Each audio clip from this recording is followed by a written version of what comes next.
दोस्तों, मेरा नाम पृथ्वीराज साहू है।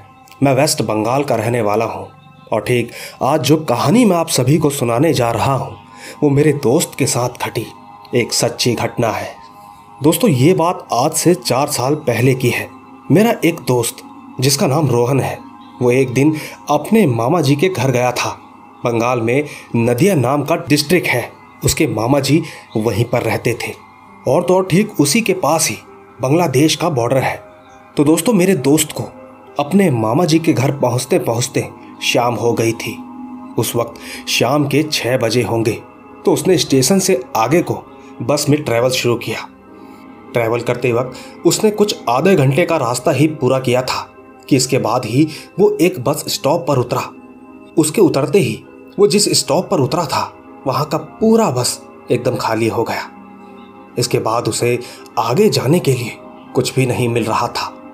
पर देर सवेर कुछ देर रुकने के पश्चात उसने देखा कि सामने से एक ऑटो आ रहा है। उसने तुरंत ही उस ऑटो को रोका और ऑटो वाले से पूछा, क्या आप किशनगंज जाओगे? दोस्तों, ना जाने क्यों पर उसने किशनगंज का नाम सुनते ही उसे मना कर दिया। कहने लगा कि साहब जी, मैं इस वक्त उस रास्ते से नहीं जाऊंगा। उसकी बात पर मेरे दोस्त ने उससे पूछा कि क्यों नहीं जाओगे, मैं तुम्हें डबल पैसे दूंगा। दोस्तों, ऐसा करते करते कुछ देर तक बहस चलती रही। फिर आखिरकार वो राजी हो गया। वैसे दोस्तों, मेरे दोस्त के मामा जी के गांव में शाम के 7 बजे के बाद पूरा सुनसान हो जाता है, जैसा कि अक्सर हर गांव में होता है। और तो और अगर सर्दियों का मौसम हो तो फिर पूरे गांव में ही एक सुनसानी सी फैल जाती है। चारों तरफ नजर घुमाकर देखा तो अंधेरा छाया हुआ था। दूसरी तरफ उस दिन अमावस्या की रात थी। मेरा दोस्त ऑटो में बैठ गया और फिर रास्ते से होते हुए गांव के लिए चलना शुरू किया। उस वक्त उसके हाथ में टॉर्च थी।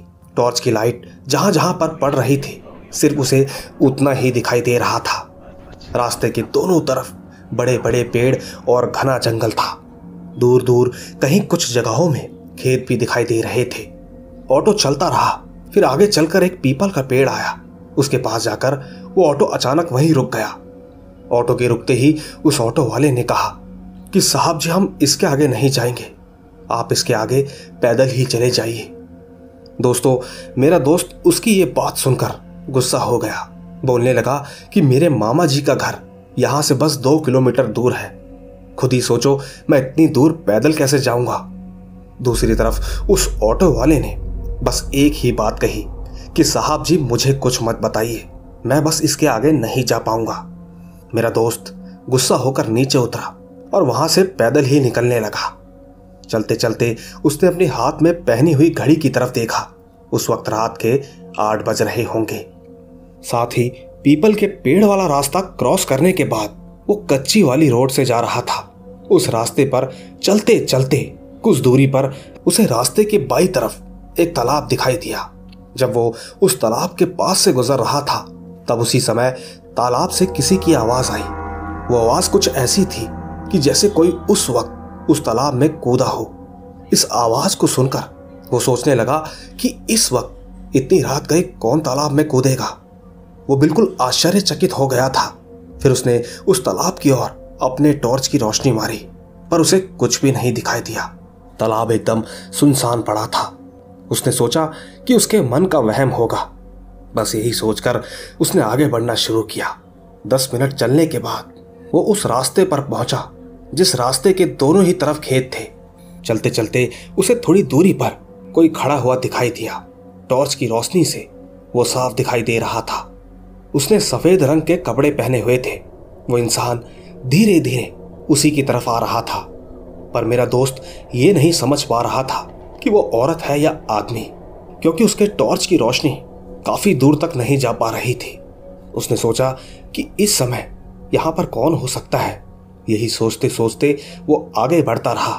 थोड़ी देर में जब वो उस चीज के पास पहुंचा तब उसने ध्यान से देखा कि वो एक औरत थी जो कि पूरी तरह से भीगी हुई थी। उसे देखकर ऐसा लग रहा था मानो कि वो अभी अभी तालाब से बाहर निकली हो। साथ ही उसके चेहरे की खाल भी ऐसी हो रही थी कि जैसे काफी दिन से तालाब के पानी में डूबी हुई हो। और तो और जो हमारी आंखों में पुतलियां होती हैं वो उसकी आंखों में नहीं थी। उसका चेहरा एक भयानक चेहरा लग रहा था। उसने ठीक मेरे दोस्त को देखकर जोरों से हंसना शुरू किया। ये देखकर मेरा दोस्त बहुत डर गया। उसे तो मानो कुछ भी समझ नहीं आया, और तो और हड़बड़ाहट में उसके हाथ से उसका टॉर्च भी नीचे गिर गया। अब सामने बिल्कुल अंधेरा था, पर उसने हिम्मत करी। वो सीधा खेत में उतरकर वहां से तेजी से दौड़ने लगा। दौड़ते दौड़ते उसे ये महसूस हो रहा था कि वो औरत काफी तेजी से उसके पीछे आ रही है। उस औरत की हंसी की आवाज अब और भी भयानक सी हो गई थी। पर मेरा दोस्त एक खेत से दूसरे खेत में कूदा और दौड़ते ही चला गया। कुछ दूर जाकर उसने देखा कि एक जगह लाइट जली है। वो दौड़ता रहा, और जब वो उसके करीब पहुंचा तो वहां पर काली माता जी का मंदिर था, और वो लाइट ठीक उसी मंदिर की लाइट थी। वो ठीक जैसे ही मंदिर के पास पहुंचा, उसने देखा कि मंदिर में एक औरत खड़ी थी जिसने लाल रंग की साड़ी पहनी हुई थी। उसके बाल पूरे के पूरे खुले हुए थे। पर मेरा दोस्त तेजी से भागता हुआ उस मंदिर के अंदर चला गया। जब वो ठीक उस औरत के सामने पहुंचा तो उसने महसूस किया कि जो औरत उसका पीछा कर रही थी वो ठीक अचानक से अब कहीं गायब हो चुकी है। और तो और उस औरत के साथ ही उसकी वो भयानक हंसी भी अब उसके कानों पर आना बंद हो गई थी। इसके बाद उस औरत ने मेरे दोस्त से कहा कि बेटा तुम मत डरो, तुमको जहां भी जाना है मैं तुम्हें वहां पहुंचा दूंगी। दोस्तों, जब उन्होंने उसे बेटा कहकर पुकारा और उसका हाथ पकड़ा तो यकीन मानो उसका डर एकदम से गायब हो गया। उस औरत ने धीरे धीरे चलते हुए उसे उसके मामा जी के घर के सामने तक छोड़ दिया। वहां पर छोड़ते ही उसने कहा कि तुम्हारे मामा जी का घर आ गया है। दोस्तों, इतना सब कुछ होने के बावजूद भी वो उनसे ये नहीं पूछ पाया कि आखिर वो कौन है और कहां से आई थी। उस वक्त वो ऐसा हो रहा था कि जैसे वो होश में ही ना हो। उस वक्त जब उसने मेन दरवाजे पे नॉक किया कि तभी वो होश में जैसा आ रहा था, पर जब उसने पीछे मुड़कर देखा तो वहां पर कोई भी नहीं था। इसके बाद उसके मामा जी ने दरवाजा खोला। दरवाजे के खुलते ही वो उसे देखकर समझ गए थे कि उसके साथ कुछ तो हुआ है। मामा जी के पूछने पर उसने सब कुछ बता दिया था।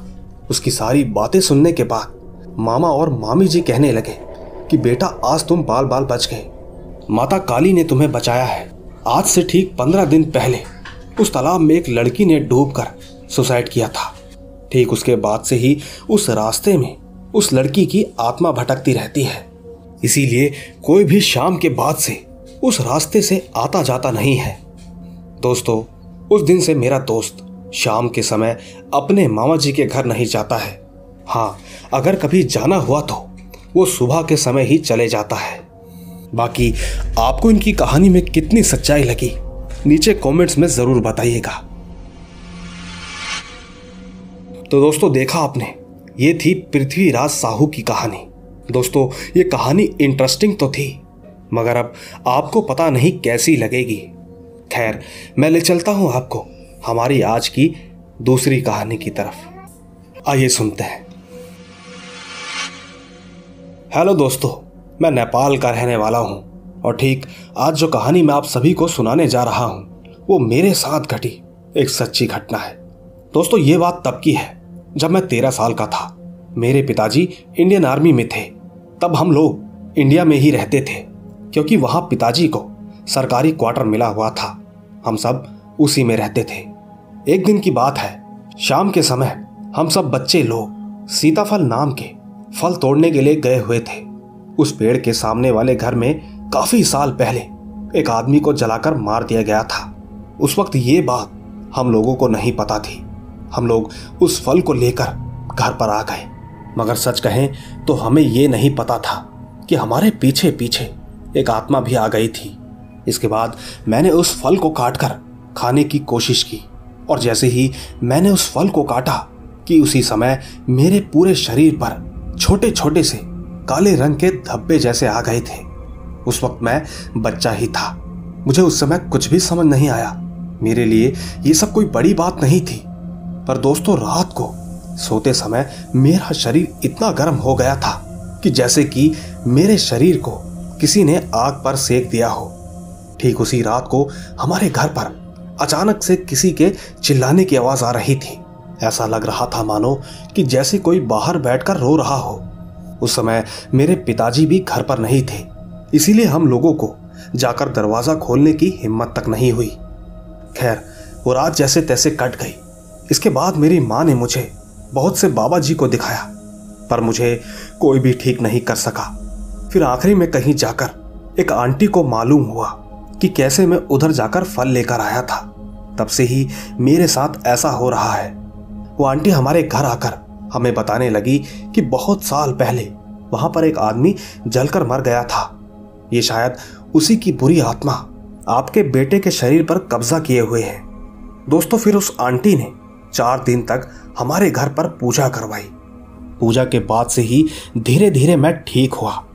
मैं तो उन आंटी का दिल से शुक्रिया अदा करता हूं, क्योंकि हो ना हो अगर वो आंटी नहीं आती तो शायद आज मैं ये कहानी बताने के लिए जिंदा ही नहीं होता। तो दोस्तों, देखा आपने, ये थी नेपाल से भेजी हुई कहानी। उम्मीद है आपको ये कहानी जरूर पसंद आई होगी।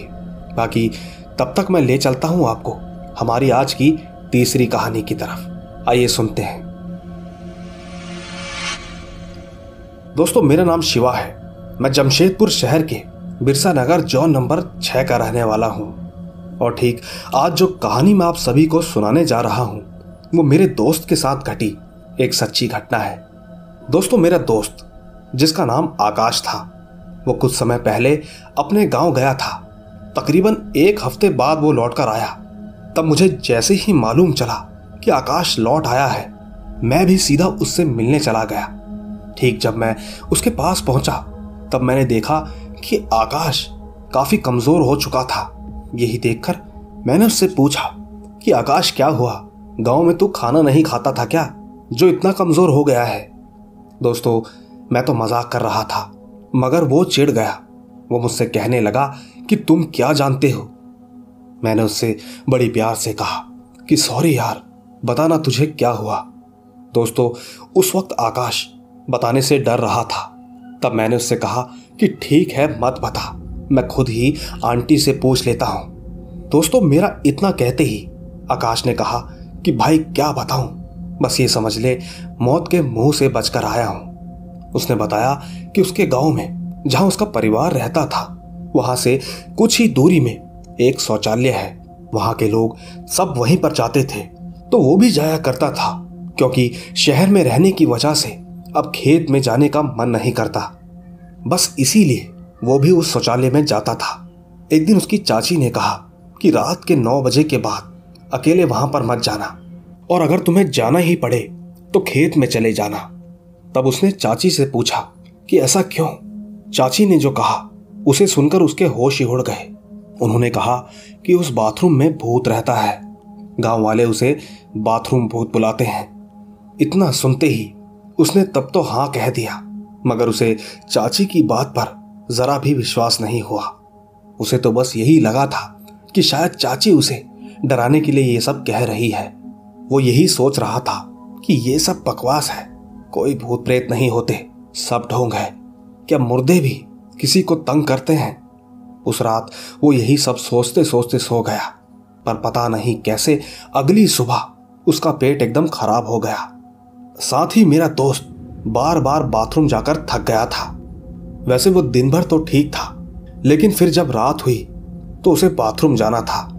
कहीं ना कहीं वो ये सोच रहा था कि अब अगर उसे बाथरूम जाना पड़े तो वो अकेले नहीं जाएगा, पर अगर जाना ही पड़े तो और कोई उपाय भी नहीं है। उस वक्त चाची जी ने उसे दवाई लाकर दी। दवाई के बाद कुछ देर तक तो उसे राहत मिल गई। फिर उसने सोचा कि चलो अब बला टली। वो उस रात हल्का खाना खाकर ही सो गया। पर दोस्तों, ठीक रात के 12 बजे उसकी अचानक आंख खुली। उस वक्त उसके पेट में दर्द होने लगा। उसे ऐसा होने लगा कि जैसे वो अभी भागकर बाथरूम चला जाए। उसने जल्दी से अपने चाचा जी को जगाया। चाचा के जागते ही वो बोले कि बेटा अभी बाथरूम में मत जा, यहीं खेत में चला जा। मगर दोस्तों, आकाश कहाँ मानने वाला था। वो सीधा शौचालय की तरफ चले गया। वो जैसे ही उसके अंदर गया तो उसने देखा कि एक आदमी जिसका चेहरा एकदम पीले रंग का था, वो वहां पर खड़ा होकर उसे घूरने लगा। उसे देख वो बहुत ज्यादा डर गया और वहां से तेजी से भाग गया। वो बुरी आत्मा भी उसके पीछे दौड़ने लगी। भागते भागते वो ठीक अपने चाचा जी के घर के दरवाजे पर जा गिरा और ठीक वहीं पर बेहोश हो गया। इसके ठीक अगली सुबह चाचा जी ने उसे उठाया। उन्होंने देखा कि उसका शरीर एकदम पीला पड़ गया है। ये देखकर आकाश के चाचा जी समझ गए कि आखिर माजरा क्या है। उन्होंने तुरंत ही पास ही के एक फकीर बाबा को बुलाया। जब वो बाबा जी घर पर आए तो उन्होंने आकाश को देखकर कहा कि इसका भी उतारा करना होगा, जैसा पहले बाकी सबका किया था। चाचा जी ने कहा ठीक है। फिर बाबा जी ने एक लाल मुर्गा मंगवाया और एक थाली में एक इंसान का मल। दोस्तों, न चाहते हुए भी ये काम करना पड़ा, नहीं तो आकाश की जान चली जाती। इसके बाद बाबा जी ने कुछ मंत्र पढ़े तो वो उठकर बैठ गया। उस वक्त वो दूसरी आवाज में बात कर रहा था। बाबा जी ने कहा कि जल्दी से अपना भोग ले और इस बच्चे को छोड़ दे। दोस्तों, बस इतना बोलना ही था कि उस बाथरूम भूत ने मुर्गे को अपने दांत से काटकर उसका खून पिया और मल भी खाकर चला गया। उस वक्त वो आकाश के शरीर में था, इसीलिए ये सब करना पड़ा। फिर जब आकाश को होश आया तो उसे कुछ भी याद नहीं था। वो तो उल्टा मल देखकर उल्टी करने लगा, क्योंकि मल उसके मुंह में लगा हुआ था। तब जाकर कहीं चाचा जी ने उसे सब कुछ बताया और ठीक इसके अगले दिन ही उसे उसके घर छोड़ दिया। शायद एक यही वजह थी कि वो मुझे इस बारे में बताना नहीं चाहता था। पर दोस्तों, अब मेरा दोस्त बिल्कुल ठीक है। तो दोस्तों, देखा आपने, ये थी शिवा के दोस्त की कहानी। दोस्तों, शिवा हमारे इस चैनल के लिए कई बार कहानियां दे चुके हैं। दोस्तों, मुझे इनकी सबसे खास बात ये लगती है कि इनकी कहानी हमेशा सबसे अलग होती है। मैं उम्मीद करूंगा आपको इनकी ये कहानी जरूर पसंद आई होगी। बाकी मैं ले चलता हूं आपको हमारी आज की चौथी कहानी की तरफ। आइए सुनते हैं।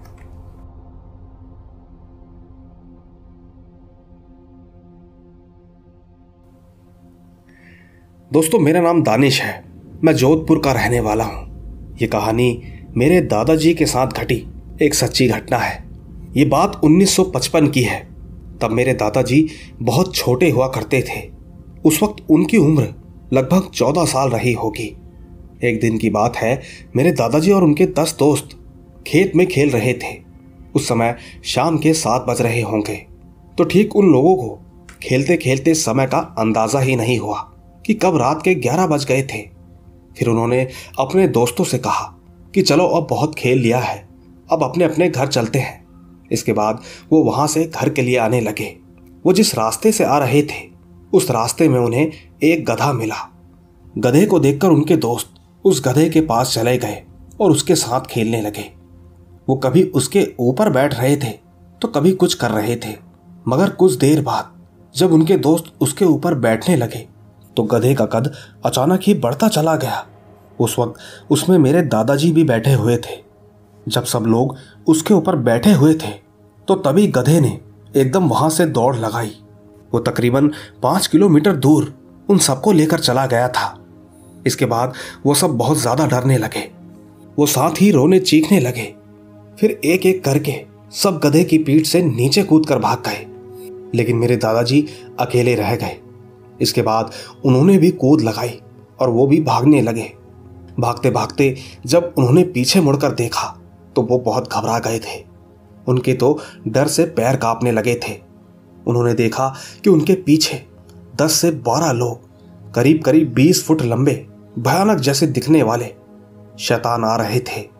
ये सब देखकर मेरे दादाजी ने अपनी रफ्तार तेज कर दी और जोर जोर से रोने लगे। इसके बाद उन्होंने अपने सामने देखा कि एक शख्स किसी पेड़ के नीचे बैठकर कुरान पढ़ रहा था। वो तुरंत ही उससे जाकर लिपट गए और रोने लगे। फिर उसने दादाजी से पूछा कि क्या हुआ बेटे। तब दादाजी ने उन्हें बताया कि उनके पीछे बड़े बड़े शैतान पड़े हैं। उस आदमी ने दादाजी से कहा कि बेटा डरो मत।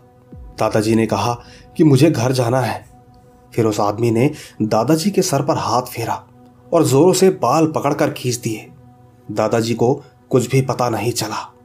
मगर जब दादाजी की आंखें खुली तो उन्होंने खुद को अपने घर के बाहर पाया। इसके बाद दादाजी सीधा अपने घर के अंदर गए और अपने कमरे में जाकर सो गए। दोस्तों, लगभग 10 दिन तक तो उन्हें बुखार रहा, मगर फिर वो धीरे धीरे ठीक हो गए। ठीक होने के बाद धीरे धीरे उन्होंने खेतों में जाना तो छोड़ा ही, और तो और अपने दोस्तों से भी दूरियां बना ली। तो दोस्तों, देखा आपने, ये थी दानिश की कहानी। दोस्तों, इनकी कहानी भी इंटरेस्टिंग थी। उम्मीद है आपको जरूर पसंद आई होगी। आइए दोस्तों, ले चलता हूं आपको हमारी आखिरी कहानी की तरफ। आइए सुनते हैं। दोस्तों, मेरा नाम आकाश है और मेरे भाई का नाम अर्श। हम दोनों अमृतसर में रहते थे और ये बात तब की है जब मेरे भाई की उम्र लगभग 7 साल और मैं 10 साल का था। दोस्तों, जैसा कि आपको पता ही है, शहरों में घर आसपास होते हैं, तो ठीक कुछ ऐसा ही था हमारा घर भी। साथ में बहुत सारे घर थे और उनकी छतें आपस में जुड़ी हुई थी। अक्सर मैं और मेरा भाई छत पर पतंग उड़ाने जाते थे। हम दोनों सुबह से रात तक पतंग उड़ाते रहते थे, क्योंकि दोस्तों अमृतसर में पतंग बहुत ज़्यादा उड़ाई जाती है। ऐसे ही ठीक हमारी बैक साइड वाला घर एकदम खाली सा रहता था। अगर कोई वहां आता था तो 1 या 2 महीने में छोड़कर चला जाता था। आखिर वो क्यों जाते थे इसका किसी को पता नहीं था। पर हमारे मोहल्ले में एक अफवाह थी कि वो घर जिस जगह पर बना हुआ था वहां पर एक लाश मिली थी। लेकिन दोस्तों, हमें कभी भी कुछ भी पैरानॉर्मल होते हुए नहीं दिखा, पर कहीं ना कहीं हमारे घर वाले विश्वास करते थे। वैसे दोस्तों, हम तो उस वक्त बच्चे थे, हमें इतना नहीं पता था। हमारे घर वाले हमें रात को छत पर नहीं जाने देते थे और ना ही खुद जाते थे। इसी तरह एक दिन वहां पर एक फैमिली आई जो कि बांग्लादेश से आई थी। वो लोग बंगाली थे। उनमें से एक कॉलेज में था और एक शादीशुदा, बाकी उनके माता पिता। वो सभी लोग हर वक्त काले कपड़े डाले रखते थे, मतलब धोती, साड़ी, कुर्ता, सब कुछ काला। वो लोग हाथों में अंगूठियां, गले में माला, मतलब एकदम तांत्रिक बाबा जैसे बन के रहते थे। वैसे बोलने में वो सबके साथ ठीक थे। हमारे परिवार की भी उनके साथ बोलचाल थी। जब हम उनसे पूछते थे कि आप ऐसे क्यों बनकर रहते हैं, जिस पर वो यही कहते कि हमारा कल्चर ही ऐसा है। ऐसा बोलकर वो बात को टाल दिया करते थे। पर दोस्तों, उनकी हरकतें बहुत अजीब थी। वो पूरा परिवार, सर्दी हो या गर्मी, छत पर हमेशा एक मिट्टी की हांडी में आग जलाते थे। वो अक्सर उसके पास बैठकर पूजा किया करते थे। उनका रोज एक फिक्स टाइम था, लगभग शाम के 7:15 बजे। उनके हवन में से बहुत ही मीठी खुशबू आती थी। उन्हें वहां रहते हुए लगभग 1 साल हो गया था। लोहड़ी का फेस्टिवल था तो अमृतसर में पतंग बहुत उड़ती है। इसी तरह मैं और मेरा भाई उस दिन पतंग उड़ा रहे थे। ठीक उसी दिन शाम को बहुत तेज आंधी आ रही थी। लेकिन दोस्तों, मैं और मेरा भाई कहाँ किसी की सुनते थे। उस दिन हम नीचे ही नहीं गए, बस पतंग उड़ाते रहे। और हाँ दोस्तों, मैं आपको एक बात बताना भूल गया था। वो बात यह है कि उस घर का जो मुखिया था, उन्हें ना तो दिखाई देता था और ना ही सुनाई। पता चला था कि उनका एक्सीडेंट वगैरह हुआ था, जिसकी वजह से उनके साथ ऐसा हो गया था। खैर, लगभग 8 बजे के पास हम नीचे आ गए। अंधेरा भी काफी हो गया था, लाइट भी आ जा रही थी। अक्सर जब भी आंधी आती थी तो लाइट हमेशा धोखा देती थी। जल्दी जल्दी में हम अपनी पतंग ऊपर ही भूल गए। उस वक्त घर वाले सब खाना खा रहे थे। ये देखकर मैं चुपचाप अपने भाई के साथ बिना कोई आवाज करे वापस छत पर पहुंच गए। हमारे ऊपर पहुंचते ही इसी बीच हमारी नजर पीछे वाले घर की छत पर गई तो हमने देखा कि वो अंकल वो ठीक उसी मटके में कोई हवन कर रहे थे। जब उनकी नजर ठीक हम पर पड़ी तो उन्होंने उंगली करके बोला कि बच्चों इधर आओ, मेरे पास बैठो। दोस्तों, न जाने हमें क्या हुआ, हम ठीक उनके पास जाकर बैठ गए। इसी बीच जब पिताजी को यह पता चला कि हम अब तक छत पर ही हैं, वो जैसे ही ऊपर आए तो वो भी देखकर एकदम डर गए कि आखिर ये क्या हो रहा है। उस वक्त वो उसी समय हमें गुस्से में उठाकर नीचे ले गए। लेकिन दोस्तों, हमें क्या पता था कि आगे अब क्या होने वाला है। जब घर वालों ने पूछा कि क्या हुआ था तो हमने वही बताया जो कुछ भी हुआ। घर वाले सब चिंता में आ गए। सोचने लगे कि जो आदमी देख नहीं सकता, सुन नहीं सकता, तो उसे आखिर कैसे पता चला कि अंधेरे में बच्चे आए हैं। और दोस्तों, सबसे हैरान कर देने वाली बात तो ये थी कि वहां जो मिट्टी का बर्तन था वो ऊपर से खुला हुआ था। बारिश के बावजूद भी उसमें आग जल रही थी। दोस्तों, इसके बाद से मैं और मेरा भाई बीमार से रहने लग गए। किसी को समझ नहीं आ रहा था कि आखिर क्या हुआ है। हमारे घर के पास एक पीर बाबा की जगह थी। घर वाले उनके पास गए तो उन्होंने बताया कि इनके ऊपर किसी का साया है और ये काम किसी आसपास वाले ने किया है। दोस्तों, मेरे पिताजी बहुत गुस्से वाले थे। वो तुरंत ही उनके घर लड़ाई करने चले गए। वहां जाकर काफी कहा सुनी हुई। इसके कुछ हफ्तों बाद उन अंकल की डेथ हो गई जिनको दिखाई नहीं देता था। उनके मरने के बाद सब लोग वहां से चले गए। सब कुछ अच्छा चल रहा था, लेकिन उनकी मौत के बाद भी वो अंकल कुछ लोगों को रात को छत पर दिखाई देते थे, वही काले धोती कुर्ता में। हमारे घर वालों ने उन्हें देखा है कि नहीं ये हमें नहीं पता था, क्योंकि उस वक्त हम बच्चे थे। हमें तो जैसा कहा हमने वही मान लिया। इसके बाद जब वहां नए किराएदार रहने आए और जब उन्होंने घर का दरवाजा खोला तो देखकर सब के सब हैरान हो गए। उसका असली मालिक मुंबई में रहता था और वो कम ही यहां आता था। सबने देखा कि पूरे घर में मिट्टी के बर्तनों में पानी भरकर रखा हुआ था। इन सब के बाद हमने भी घर छोड़ दिया। मेरे पिताजी रेलवे में हैं, तो हम रेलवे क्वार्टर्स में शिफ्ट हो गए। लेकिन वहां के कुछ दोस्तों से सुना है कि आज भी वो अंकल छत पर दिखाई देते हैं। बस इतनी ही थी ये कहानी। तो दोस्तों, देखा आपने, ये थी आकाश की बड़ी ही इंटरेस्टिंग कहानी। मुझे उम्मीद है कि आपको इस कहानी के साथ साथ हमारी आज की सारी कहानियां जरूर पसंद आई होगी। तो दोस्तों, अगर आपको हमारी आज की ये कहानियां पसंद आई हो तो कहानियों को लाइक, शेयर और कमेंट्स तो जरूर कीजिएगा, क्योंकि आप तो जानते ही हैं मैं आपका कमेंट्स में हमेशा से इंतजार करता हूं। बाकी दोस्तों, जल्द ही मिलूंगा आपसे इसी तरह की रोमांच भरी रहस्यमयी कहानियों के साथ। बस तब तक आप अपना और अपने परिवार का ख्याल रखें। चलता हूं। Bye bye.